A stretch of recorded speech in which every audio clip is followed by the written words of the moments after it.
বিএনপির পর নির্বাচন কমিশনারের সাথে বৈঠকে বসছে জামায়াতের প্রতিনিধি দল। আলোচনাতে রাজধানীর আগারগাঁও থেকে যোগ দিচ্ছেন সহকর্মী মাহমুদুল হাসান। মাহমুদুল, বৈঠক কখন থেকে শুরু হচ্ছে এবং কি কি বিষয় নিয়ে আলোচনা হতে পারে?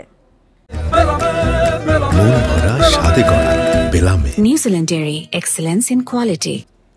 দেখেন, বৈঠকটি ঠিক 10টার সময় নির্বাচন কমিশনের সঙ্গে জামায়াতে ইসলামীর বৈঠকটি শুরু হয়েছে।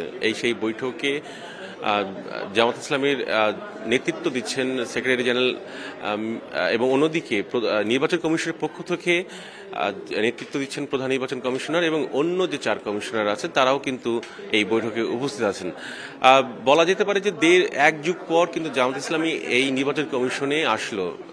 2012 সালে তাদের নিবন্ধন যেন টিকে থাকে এই জন্য তাদের গঠনতন্ত্র সংশোধন করে নির্বাচন কমিশনে এসেছিল, যদিও পরে আদালত 2013 সালে তাদের নিবন্ধন বাতিল করে দেয়। এই পরবর্তীতে তৎকালীন নির্বাচন কমিশনার নুরুল হুদা কমিশন একটা প্রজ্ঞাপন জারি করে তাদের নিবন্ধন বাতিল করে 2018 সালে।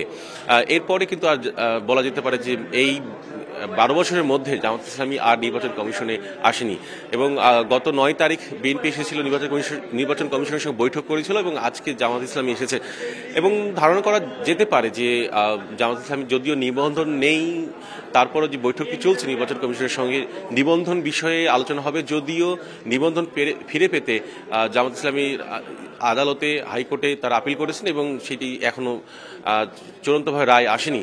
অন্যদিকে আজকে যে আলোচনা, সেই আলোচনার মধ্যে ধারণা করা যেতে পারে যে বা যেটি বলা যেতে পারে সেটি হচ্ছে যে একটি হচ্ছে নিবন্ধন বিষয়ে, অন্যদিকে যেহেতু সামনের নির্বাচন 13শ সংসদ নির্বাচন, সেই নির্বাচনের বিষয়ে কিন্তু আলোচনা হতে পারে বলে ধারণা করছে এবং সেই নির্বাচন নিয়ে নির্বাচন কমিশনের প্রস্তুতি, জামায়াতে ইসলামীর মনোভাব এইগুলো নিয়েও আলোচনা হবে বলে ধারণা করা যেতে পারে। এবং একই সঙ্গে আরেকটি বিষয় সেটি হচ্ছে শুধুমাত্র নিবন্ধন ফিরে পাওয়ার বিষয় নয় জামায়াতে ইসলামী, সেখানে জামায়াতে ইসলামীর যে প্রতীক দাঁড়িপাল্লা সেইটা নিয়েও আলোচনা হতে পারে বলে ধারণা করছি। নির্বাচন কমিশনের সাথে বৈঠকে বসেছে জামায়াতে ইসলামী এবং সে বিষয়ে জানাচ্ছিলেন সহকর্মী মাহমুদুল হাসান।